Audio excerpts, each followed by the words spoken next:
Hello, besties. This is Best for Me, the podcast validating narcissist abuse survivors and daughters with narcissist mothers or anyone who has been emotionally abused or in a narcissist relationship. I'm Shayla, and the narcissist in my life is my mother.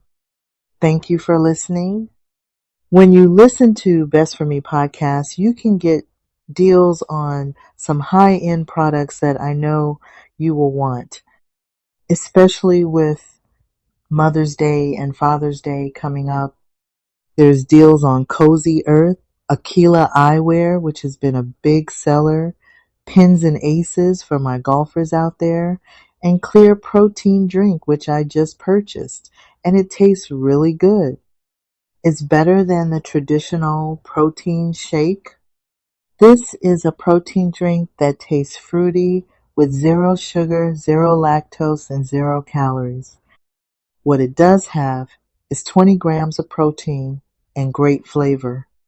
Go to the episode description for the deal links and to get your discounts when you use the promo code BE4ME. Happy shopping. Okay? If you've been listening, you know this month is Mental Health Awareness. I've been talking about prioritizing your mental health and why mental health is important. I thought you might be wondering, how do you know when to seek help, or what does prioritizing mental health look like? Here are 10 signs you might need to seek mental help. Number 1 and 2. Whenever you have experienced a traumatic event or major loss in your life, you may need to seek therapy. Maybe it's a death in your family or a divorce from your spouse. Maybe it was not getting accepted into a university. Or sometimes we just carry on in life as if it's another day. But prioritizing your mental health is also loving yourself enough to know when you've experienced something of such significance, you may need to talk about it with a professional. The professional will guide you and help you find peace and clarity. It doesn't matter how traumatic or whether or not others would consider your experience to be devastating. What matters is how the event affects you. Losing a job may not be a problem for someone who feels it's only a job and you can get another job. Someone struggling with self-esteem issues or depression may not see it the same way because they allow the job to define who they are as a person. So much so that losing the job to someone mentally ill feels like they are worthless or incompetent, or maybe even a failure. These emotions resulting from being mentally ill make it difficult for the mentally ill person to bounce back and get out there to find another job. This is what I say. No one knows you better than you know yourself. So if you feel losing a job has disabled you and impedes your efforts to move forward and search for another job, you might need to get some help from a professional. Number 3, when you have a stressful job or maybe you care for a disabled parent or anything in your life that brings you much stress, or it could be that you're just trying to balance work, being a wife or husband, and a mom or dad. This was me when I was in law school.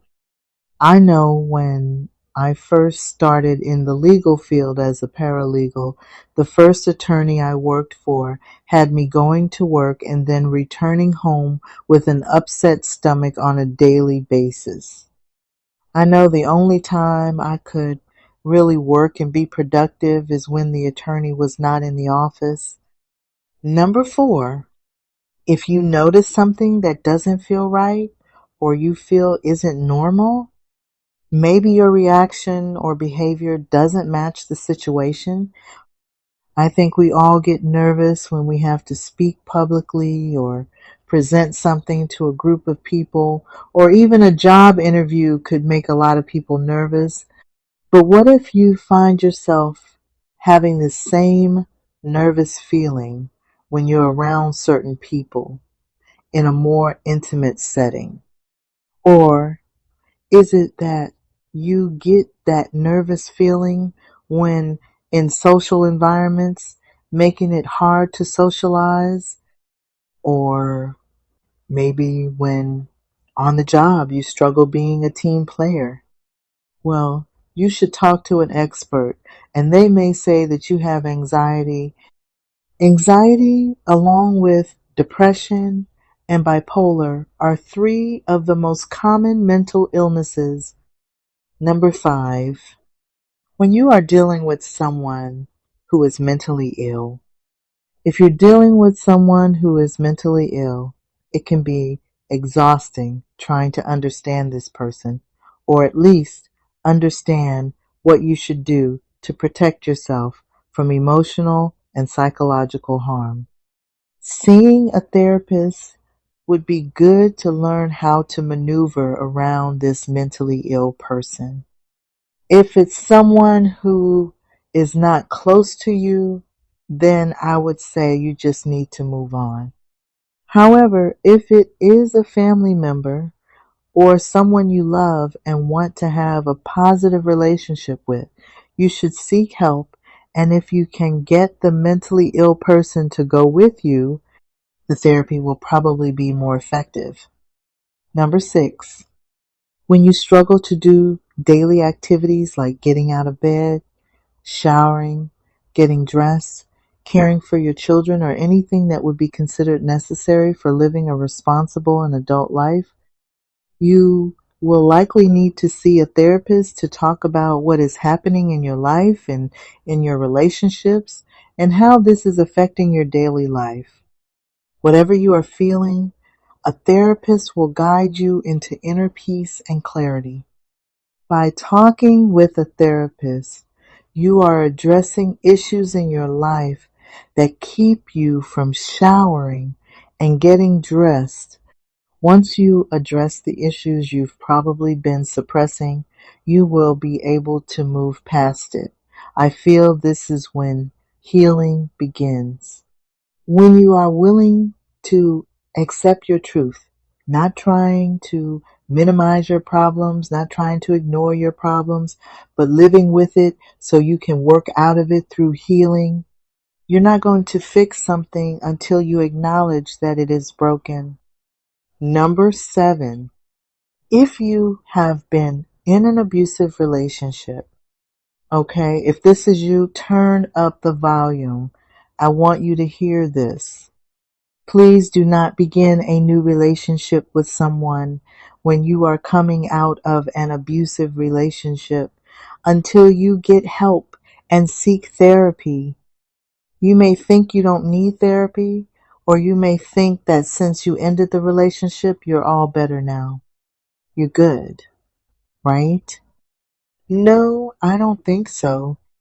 I'm not a therapist, but I am someone who has been emotionally abused by loved ones, who is working to heal and willing to share what I know, no matter if the abuse was physical or verbal. The abuse is real and it will impact your self-esteem and your self-worth. You should see a therapist to talk about the abuse and reprogram your brain to erase the verbal abuse that devalued and degraded you, or the physical abuse resulting in visible scars that may be a constant reminder that you're being abused. Abusers, like narcissists, will have you believing everything is your fault. The abuse was your fault. The relationship not working was your fault. You don't want the remnants of your bad relationship and the harm done to your mental and emotional well-being to resurface in your new relationship. You will likely be repeating a cycle. Go talk to someone to reset yourself so that you're ready for this new relationship. Number 8, if you have been in a narcissist relationship, again, if you are abused, you need to talk to someone.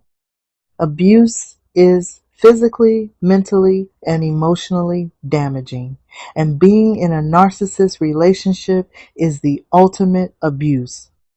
Not only should you talk to someone about the harm done to you by narcissists, but if possible, go no contact and leave the narcissist.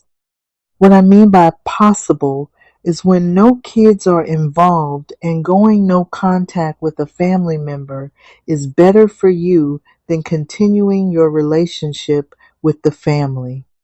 Number 9 and 10. If you are elderly, you may deal with loneliness or have a fear of death. Let's not forget about our elders. Always show your elders love because they too struggle with self-esteem and life circumstances. If you know someone who has been blessed to live a long life, then you probably know that they have probably outlived their friends, their spouse, or maybe their siblings. Not everyone goes to a nursing home when they've reached an elderly age, so they can continue relationships or at least have someone to talk to.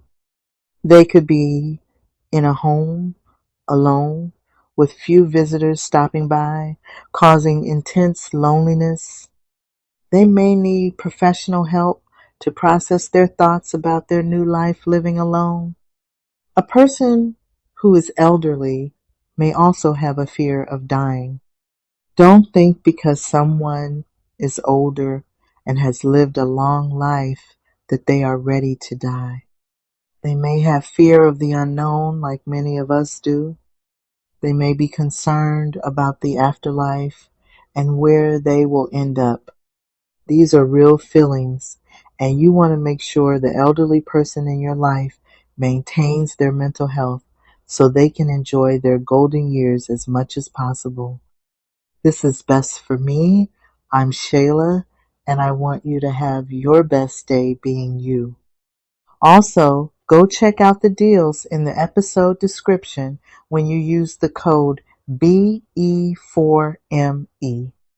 Talk to you next time.